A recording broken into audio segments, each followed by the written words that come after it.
সূচকের অঙ্ক। আমরা সূচকের নিয়মাবলী নিয়ে একটা ভিডিও করেছি, যেখানে সূচকের বিভিন্ন নিয়ম সম্পর্কে আমরা আলোচনা করেছি এবং সেই সমস্ত নিয়মের উপর ভিত্তি করে আজকে আমরা সূচকের অঙ্কগুলো করব।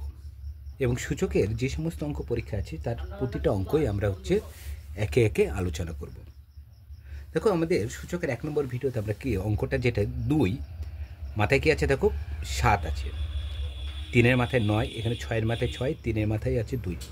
এখন 2কে কি বলবো, 7কে কি বলবো, এখানে 3টাকে কি বলবো, 9টাকে কি বলবো, সেই সম্পর্কে আমরা কিন্তু এর আগে আমরা আলোচনা করি। 2টা হলো নিধান, আর মাথায় কি আছে, এই যে মাথায় যেটা আছে সেটাকে হচ্ছে সূচক। এটা কি সূচকের চিহ্ন 7, এখানে আছে কত 9, তাহলে 3টা হলো কি, তাহলে 3 আছে, দেখো এখানে মাথায় আছে কত 9, এটা কিসের চিহ্ন, সূচক। এটা নিধান, যেটাকে আমরা কি বলছি, বেস। নিধানটাকে আমরা কি বলছিলাম, বেস। সূচকটাকে কি বলছিলাম, ঘাত বলছিলাম, তাই না? ঘাত বা পাওয়ার। আমরা পাওয়ার হিসেবে, আমরা পাওয়ার বললে আমরা বুঝে সুবিধা হয়, সেজন্য আমরা পাওয়ার কথাটা হিসেবে আমি নিয়মগুলোতে আমি বোঝানোর চেষ্টা করেছিলাম। তাহলে সূচকের অঙ্কগুলো আমরা কিভাবে নির্ণয় করব? তাহলে সূচক করার সময় আমরা কালকে নিয়মে বলেছিলাম, যদি বেস পাশাপাশি মিলে যায়, বেস যদি কি মিলে, পাশাপাশি মিলে, তাহলে তার পাওয়ারগুলো যোগ হয়। বেস পাশাপাশি মিললে, দেখো এখানে 2-এর পাশে 3, দেখো বেস দুটো কিন্তু আলাদা, তাই না? বেস যদি পাশাপাশি মিলে যেত, তাহলে মাথায় মাথায় কী হয়ে যেত, যোগ। পাওয়ারগুলো, এই যে সূচক যেটা আছে সেটাকে কী হতো, যোগ হয়ে যেত, বা ঘাত যেটাকে বলছি সেটা হতো যোগ। আর যদি নিচে উপরে মিলে, তাহলে কী হয়ে যাবে, পাওয়ার হয় বিয়োগ। তাহলে সূচকের অঙ্ক করার সময় সর্বপ্রথম আমাকে যেটা কাজ করতে হবে, এর মধ্যে কোনো মৌলিক সংখ্যা আছে নাকি, যেটা আমাকে যৌগিক সংখ্যা আছে নাকি খুঁজে বের করতে হবে। দেখো, 6 হলো যৌগিক সংখ্যা একটা। 6কে আমরা কিন্তু মৌলিক উৎপাদক যদি ভাঙি, 6কে আমরা লিখতে পারি 3 × 2 হিসেবে আমরা লিখতে পারি। দেখো, দুটো মৌলিক সংখ্যার এই গুণফল হিসেবে আমরা লিখতে পারবো। তাহলে এখানে 6 মানে আমি লিখতে পারি 3 × 2, কিন্তু এখানে দেখো 6-এর উপরে কি আছে, এখানটায় সূচক আছে, সূচকের চিহ্ন আছে কত, 9 আছে। তাহলে এক্ষেত্রে আমরা 6-এর মাথায় কত আছে, 6 আছে। তাহলে এক্ষেত্রে আমরা কিভাবে আমরা এই 6টা আমরা কিভাবে ব্যবহার করব? আমরা সূচকের একটা নিয়মে বলেছিলাম, দেখো XY যদি হয়, তাহলে আমরা লিখতে পারি x-এর মাথায় m, y-এর মাথায় m লিখতে পারি। ঠিক একইভাবে 6টাকে তাহলে আমরা, দেখো পাশাপাশি আমার কিছু মিলছে না, তাহলে আমরা 2 যা আছে সেটা রেখে দিলাম, যেমন আছে 3টাও যেরম আছে, পাওয়ার যা আছে তাই রাখলাম।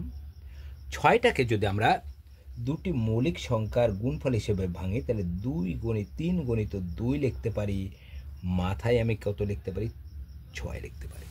দেখো, দুটো প্যাকেটে দেওয়ার মানে কি, 3-এর মাথাতেও 6 থাকলো, 2-এর মাথাতেও 6, ইন্টু কি আছে বাইরে পড়ে, 2। এবার আমাকে এটাকে কি করতে হবে, ব্র্যাকেটের বাইরে বের করতে হবে।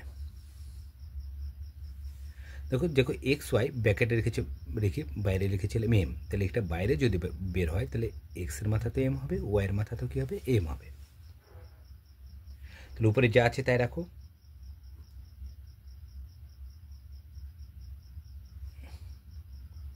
তাহলে লিখতে পারি কি, 3,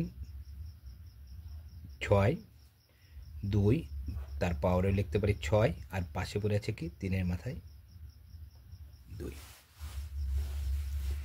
এবার দেখো পাশাপাশি মিলে যাচ্ছে 3, 3।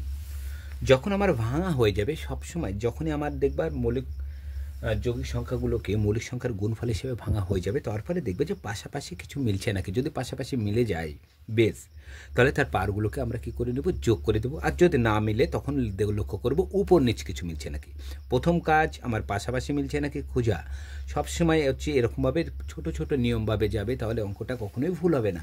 সর্বপ্রথম যৌগিক সংখ্যা যদি থাকে সেগুলো মৌলিক সংখ্যার গুণফল হিসেবে লিখে দেব। তারপরে যদি পাওয়ার যেগুলো থাকবে সেগুলো পাওয়ারগুলো উপরে লিখে দেবো। দেখো যা ছিল সেভাবে লিখে দিলাম।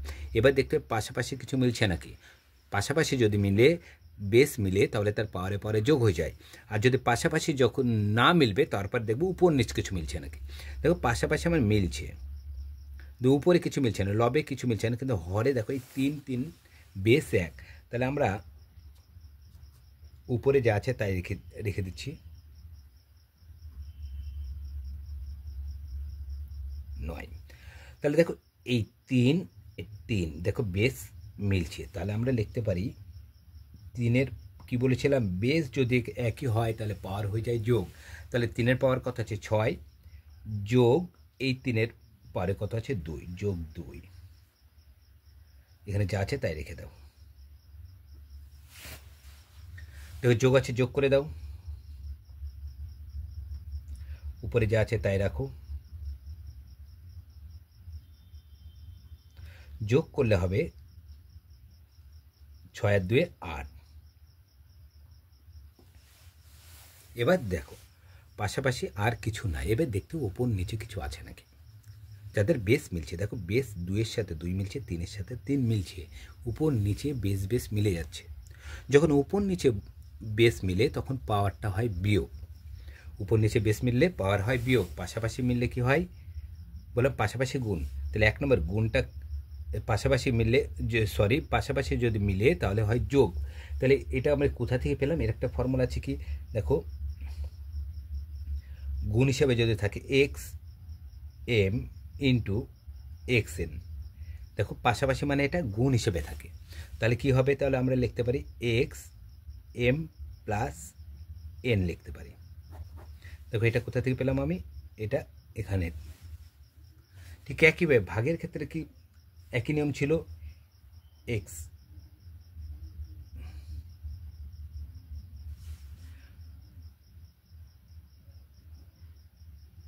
এম মাইনাস এন আমরা লিখতে পারি যখন এম বড় হবে। আবার অনেক সময় লেখা যায়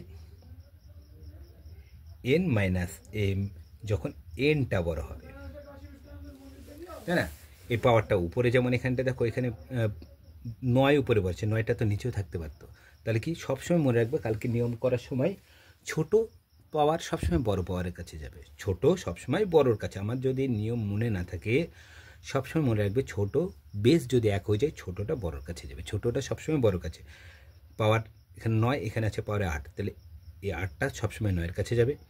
এখানে 7 আর 6-এর মধ্যে বড় কোনটা 7, তাহলে এই 6 এটা এখানে যাবে। একইভাবে যদি 7টা নিচে থাকতো তাহলে উপরে 6 থাকলে 6টা নিচে আসতো, 7-এর পাশে আসতো।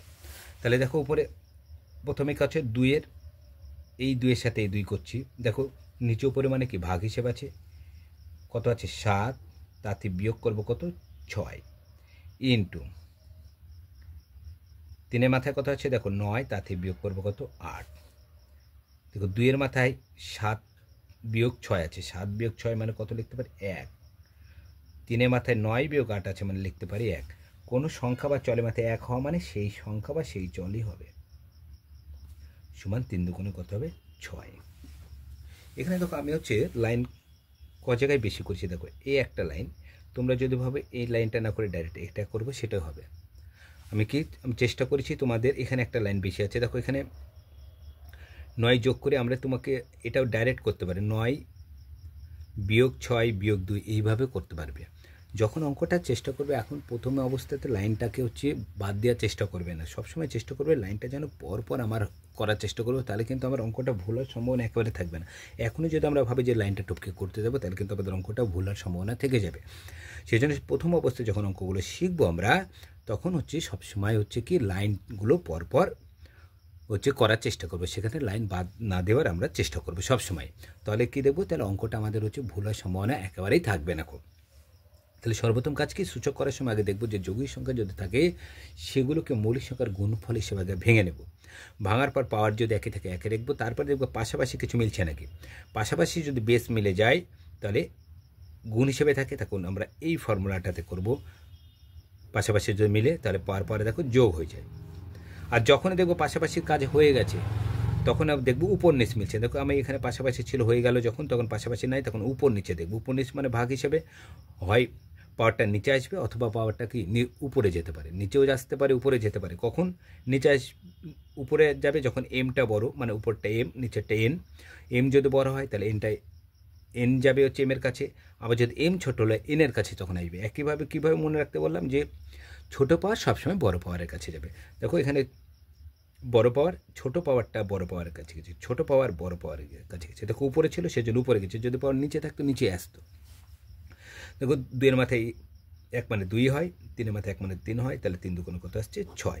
তাহলে সূচক সম্পর্কে আমরা বেশ কিছু ভিডিও করব, যেখানে তোমরা সূচক সম্পর্কে সমস্ত অঙ্ক কিন্তু আমার এই চ্যানেলে পেয়ে যাবে। A to Z অঙ্ক আমরা একবার প্রাথমিক থেকে একবার শুরু করে সূচকের যত ধরনের অঙ্ক আছে সমস্ত অঙ্কই আমরা এই চ্যানেলে দেব, যা তোমাদের পরীক্ষাতে অনেকটাই সাহায্য করবে। তাহলে এই সূচক সম্পর্কে আমাদের 1 নম্বর ভিডিও আমরা আজকে কমপ্লিট করলাম। আমরা সামনের দিন থেকে সূচক সম্পর্কে এর থেকে আস্তে আস্তে প্রাপে ঢুকবো।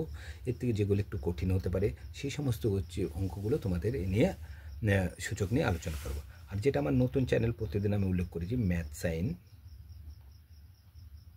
এখানে তোমরা যেতে পারো। দুপুর 12টার সময় আমি এখানে একটা শর্ট ভিডিও ছেড়ে বিভিন্ন কম্পিটিশন পরীক্ষার অঙ্ক। তাছাড়া আমার চ্যানেলেও সন্ধ্যা 6টার সময়তে আমি একটা টোটাল আমার 2টো চ্যানেল, একটা ম্যাথ সাইন একটা বললাম, আর একটা আমরা নবকুমার স্যার যেটাতে তোমরা দেখছো, সেখানেও আমরা সন্ধ্যা 6টার সময় একটা শর্ট ছেড়ি। বিভিন্ন নিয়মের সাথে শর্টগুলো ছাড়া হয়। প্রতিদিন যদি 2টো করে তোমরা শর্ট তোমরা দেখতে দেখো তাহলে বিভিন্ন কম্পিটিশন পাস করা অনেক সহজ হয়ে যাবে। তাহলে আজ এই পর্যন্ত, পরের ভিডিওতে আমরা সূচকের আরও একটা অঙ্ক নিয়ে আসবো।